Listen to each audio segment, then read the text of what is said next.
For 15 years, my husband's family called me a gold digger. Not always to my face. Usually in the elegant way wealthy families do it. A pause before my name, a smile that stopped at the eyes, a toast at Thanksgiving to family, while looking past me. His mother, Lorraine, said it to my face exactly once. At my own wedding. She leaned close during the reception, patted my hand, and said, "I hope you enjoy all of this, dear. I know exactly why you're here." I said nothing. I smiled. I let her believe it. For 15 years, I let all of them believe it. And then my husband Michael died, suddenly, at 53 on a Tuesday, and his family arrived at my door before the funeral was even planned. With a lawyer. With documents. With a plan to remove the gold digger from the family fortune. There was just one thing they did not know. One thing Michael and I had kept perfectly, completely, deliberately hidden for our entire marriage. The fortune was mine. It had always been mine. This is the story of the day they found out. Chapter 1, The Beginning. My name is Catherine. Everyone calls me Kate. To understand this story, you need to understand two families. Theirs and mine. Michael's family, the Ashfords, were what people call old money, although the honest description is old money mostly gone. His mother Lorraine ran the family like a museum. The right schools, the right clubs, the right names dropped at the right dinners. The Ashford name opened doors. What the family no longer had, by the time I met them, was the wealth behind the name. There was a beautiful house with a mortgage nobody discussed. There were memberships maintained on credit. There was a great deal of silverware and very little cash. Appearances were the family business. And Lorraine was its CEO. My family was the opposite. My grandmother, Rose, came to this country with nothing and built a commercial cleaning company, buckets and mops, offices and hospitals, night shifts for 40 years. By the time she died, that unglamorous company had quietly become a portfolio of commercial real estate across 3 states. Rose never owned a designer or anything. She drove the same car for 19 years. And she taught me the single most important lesson of my life. She said, "Kate, money that talks gets taken. Money that stays quiet stays yours." When Rose died, I was 29 years old. I had just met Michael. And I had just inherited, through a series of trusts my grandmother's lawyer had spent a decade constructing, a fortune that existed almost entirely on paper nobody could see. I told Michael the truth on our 4th date. I remember being terrified, not that he would want the money, but that it would change how he saw me. Michael was quiet for a moment. Then he laughed. Not at me. At the situation.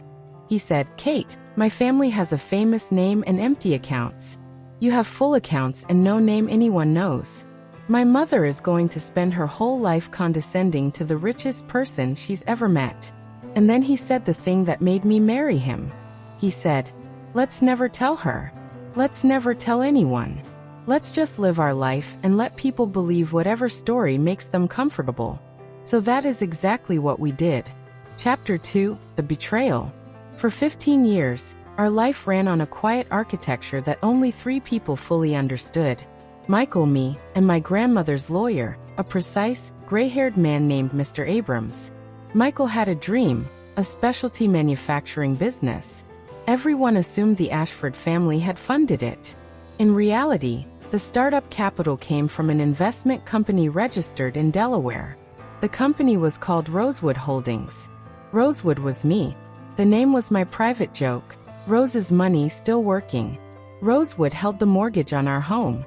Rosewood was the silent majority investor in Michael's business. Rosewood owned the lake house that Lorraine loved to show off to her friends as the Ashford summer place. Michael's business did well. He was genuinely talented, and I want that on the record. But every safety net under our life, every foundation was Rosewood. Was Rose. Was me. And the entire time, Lorraine told her friends that Michael had rescued me from nothing. She said it at dinners while eating food in a house my money paid for. Her daughter, Michael's sister Dana, repeated it at every family event. Little comments about my clothes, my background, my luck. When our kids were born, Lorraine actually said to my face, smiling, "Well, at least they'll have the Ashford name to fall back on." People ask me how I endured 15 years of it. The honest answer is that it was easy, easier than anyone imagines. Their contempt cost me nothing. And there was a private, quiet comfort in knowing that every insult was being delivered by people standing on my floor, under my roof, eating from my table. Michael would catch my eye across the room during the worst of it. Just a flicker. Our secret, passing between us. Then, on an ordinary Tuesday in March, Michael collapsed at his office. A heart defect no one had ever detected. He was gone before the ambulance arrived. I will not describe that week. Some things are mine. What I will describe is what happened 11 days later, before the estate was even opened, before I had written the thank you notes for the funeral flowers. Lorraine arrived at my front door, with Dana, and with a man in a gray suit she introduced as the family's attorney. She did not ask how I was. She sat down in my living room, folded her hands, and said, "Kate, we need to discuss the family's assets. Michael's business, this house, the lake property, these are Ashford Holdings, and we intend to keep them in the family. We're prepared to be generous with you, for the children's sake. But I think we both know you didn't build any of this." She slid a folder across my coffee table. An offer. A settlement. A number they considered generous, for the gold digger to take her children and quietly disappear from Ashford assets. I looked at the folder for a long moment, and I felt something I had not expected to feel in the middle of my grief. I felt my grandmother in the room. Chapter 3. The decision. Here is what I wanted to do. I wanted to stand up and tell Lorraine, in front of her lawyer, exactly whose floor she was standing on. I wanted 15 years of silence to end in one perfect, devastating sentence. I did not do that, because my grandmother's voice was louder than my anger. Money that talks gets taken. And its corollary, which Rose also taught me, never show your cards to people who are still betting against you. Lorraine had arrived with a lawyer and a plan. If I revealed everything in my living room, in one emotional moment, I would be handing them a preview of the entire battlefield. They would regroup. They would contest. They would spend years and lawyers trying to unwind trusts they currently did not even know existed. But if I stayed quiet, if I let them keep believing I was a widow with no leverage, they would keep walking confidently in exactly the wrong direction. They would commit. Publicly. Legally. On the record. So I closed the folder. I said in a small voice, "I'll need some time to review this." Lorraine smiled the smile that stopped at her eyes. She said, "Of course, dear. Take a few days." She thought she was watching a cornered woman fold. She was watching a door close on her fingers very slowly. That evening I called Mr. Abrams, my grandmother's lawyer, now mine, 71 years old, and still the most precise man I have ever met. I told him everything. He was silent for a moment. Then he said something I will remember for the rest of my life. He said, "Kate, your grandmother built this structure for exactly this day. She used to tell me, someday someone is going to assume that girl is standing on nothing. Build it so that when they push her, they find out she's standing on granite." He said, "Let them push." Chapter 4. The evidence. What followed over the next 6 weeks was a masterclass in people convicting themselves. Lorraine and Dana, believing they faced a helpless widow, moved fast and carelessly. Their lawyer filed claims asserting Ashford family ownership over Michael's business. A business whose actual capitalization record sat in Rosewood's files. They asserted family claim to the lake house, a property whose deed had never, at any point in history, contained the name Ashford. Dana gave interviews to their social circle. That is the only way to describe the calls she made, explaining that the family was protecting Michael's legacy from an opportunist. Those conversations traveled, as she intended. Several of them traveled directly to people who, unknown to her, did business with Rosewood Holdings and knew precisely who its principal was. Meanwhile, Mr. Abrams and I prepared the record. The trusts in unbroken order since my grandmother's death. The Rosewood Incorporation papers. 15 years of capital flows. The initial funding of Michael's company, documented to the dollar. The mortgage held by Rosewood. The lake house purchase, Rosewood. Even the country club membership Lorraine cherished, the one Michael had generously covered for his mother for a decade, paid every quarter from a Rosewood account. Michael, it turned out, had prepared even more than I knew.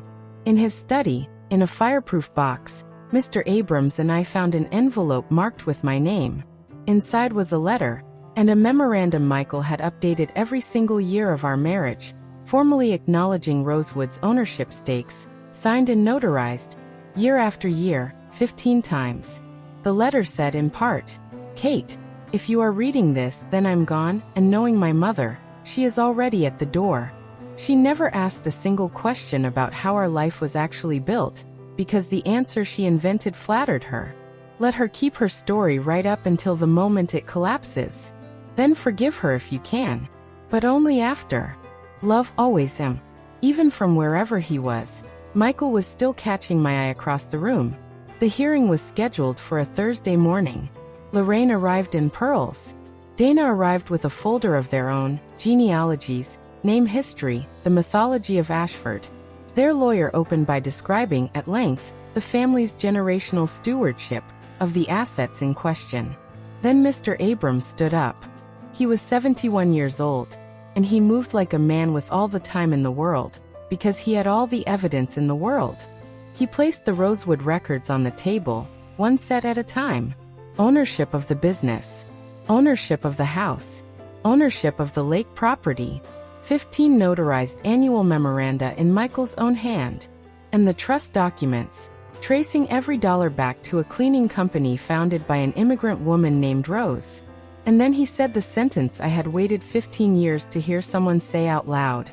He said, "To summarize, the Ashford family is claiming ownership of assets that belong, and have always belonged, to Mrs. Catherine Ashford. The family is not being removed from her estate. They were never in it." Chapter 5. The Justice. I watched Lorraine's face while she understood. It took a while. Understanding arrived in stages. First confusion, then the frantic rereading of pages, then the whispered conference with her lawyer, and then finally, the moment she looked up and across the table at me. 15 years of a story she had told everyone she knew. The gold digger, the opportunist, the girl from nothing, dissolving in a conference room, in front of her own attorney, under the weight of notarized paper. I did not smile. I want that on the record too. There was nothing in that moment that felt like victory. There was a woman watching her own mythology collapse. And there was me missing my husband, wishing he could have seen it, and knowing he somehow had. Their claims were withdrawn within the week. There was nothing to pursue. You cannot contest your way into ownership of things that were never yours. But the story has an ending beyond the paperwork, and it is the part one actually want you to hear. 2 months later, Lorraine asked to see me. Alone. I said yes, because of the last line of Michael's letter. She sat in my living room, on my furniture, in my house, knowing all of it now. She was quieter than I had ever seen her. And she asked me one question. She said, 15 years. Why did you never say anything? I thought about how to answer, and I told her the truth.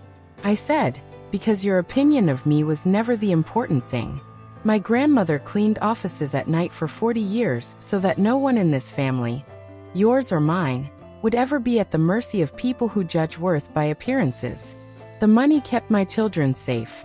Your approval was never going to do that. Lorraine was silent for a long time. Then she said, and I believe it was the most honest sentence she ever spoke to me. I built my whole life on being the person who could tell who belonged. And I was wrong about the person standing closest to me. We are not friends now. I will not pretend this ends in embraces. But she sees her grandchildren. She speaks to me with something that has never been there before. I think it is respect. It might just be caution. From Lorraine, honestly, they may be the same thing. Here is what I want to leave you with. If people underestimate you, if they have decided your story without asking you a single question, understand that their assumption is not your problem. It can even be your protection. The world is very careless around people it has decided are unimportant. My grandmother knew that. She built quiet granite under my feet, and told me to let people believe I was standing on nothing. For 15 years they pushed. And then they found the granite.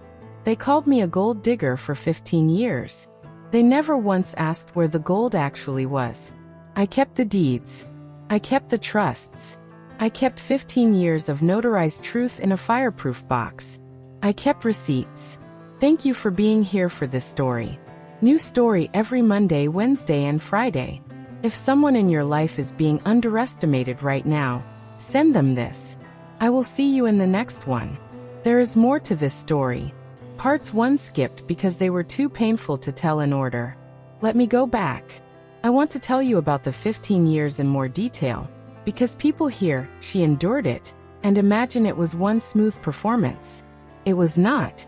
There was the Christmas, 4 years into our marriage, when Dana gave me a gift in front of the entire family. It was a book. A paperback about financial literacy for beginners. She said sweetly, loudly, "I thought this might help you feel more comfortable in conversations about money." The room laughed politely. Michael's hand found mine under the table and squeezed once, our signal. At that moment, Rosewood Holdings had just closed the purchase of a commercial property worth more than everything the Ashford family had left, combined. I had reviewed the contracts that morning at my kitchen table, before making Christmas dinner. I thanked Dana for the book. I still have it. It sits on a shelf in my office at Rosewood, and I look at it sometimes when I need to remember what patience is for. There was the summer Lorraine held a garden party at the lake house, my lake house, and introduced me to her friends as Michael's wife. She's from a very simple background. One of those friends, a sharp-eyed older woman named Mrs. Whitfield, studied me for a moment too long. Later, by the water, she found me alone. She said, "I've been around money my whole life, dear. The loud kind and the quiet kind. Lorraine has the loud kind, or what's left of it." She looked at me over her glasses. "You have the quiet kind. It's in how you don't need anything from anyone in that garden." I neither confirmed nor denied. She smiled and never said another word about it. But every party after that, she sought me out, and we talked about books, and it was our own private island of honesty in an ocean of performance. I tell you this because I want you to know, the quiet years were not empty. They were full of small moments like that. Moments where the truth almost surfaced, where someone perceptive nearly saw, where Michael and I would drive home from a family dinner and laugh until we cried at the sheer theater of it all. We were not victims for 15 years. I need you to understand that. We were two people with a shared secret that made us allies in a way most marriages never get to experience. Every insult aimed at me landed on armor they could not see. And Michael never once, in 15 years, let the pressure of his family push him toward telling. Do you know how rare that is? A man who lets his own mother believe he is the provider, the rescuer, the family success, when one sentence would have made him a king in her eyes. And stays silent for you, for 15 years? That was the real fortune. I want that in the record too. Now let me tell you what happened with the business, because that part matters. After the hearing, I faced a decision.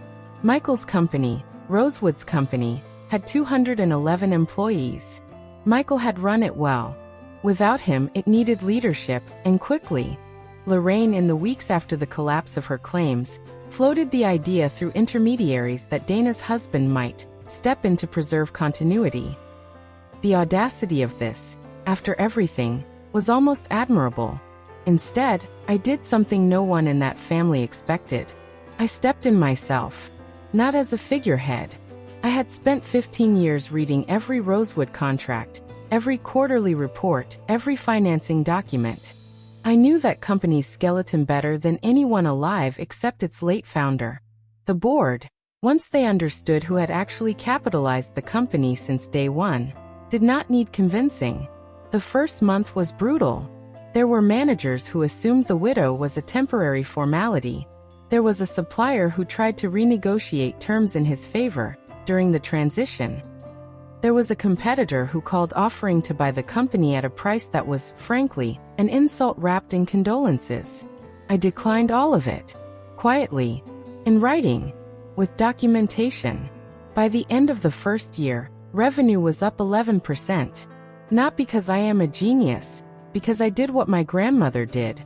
I showed up early, I read everything, I paid the people who did the real work fairly, and I never confused appearances with substance.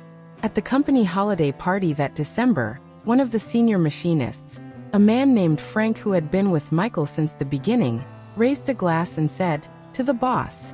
Took us a while to figure out we'd had two of them all along. I think about that toast more than the hearing.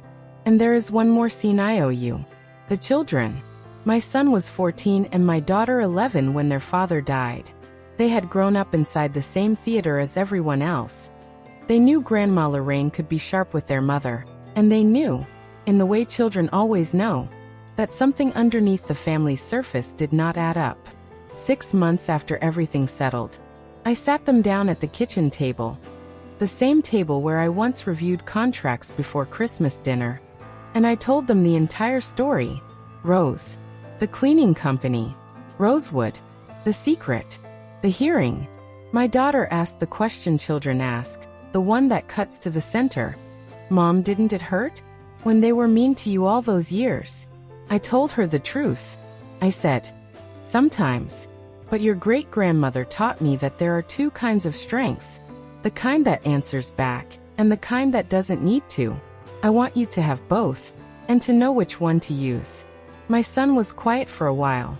Then he said, "So all that time Grandma Lorraine thought Dad was rich and you were lucky, and actually you were rich and Dad was lucky?" I said, "No. We were both lucky. We found the one person in the world we could keep a secret with for 15 years. He nodded slowly, the way teenagers do when something lands deeper than they will admit. "That is the inheritance I actually care about. Not the trusts. The lesson inside them." Rose used to say one more thing, and I will leave you with it, because it is the sentence this entire story sits on. She said, "Kate, they can only take what they can see. Keep something they can't see.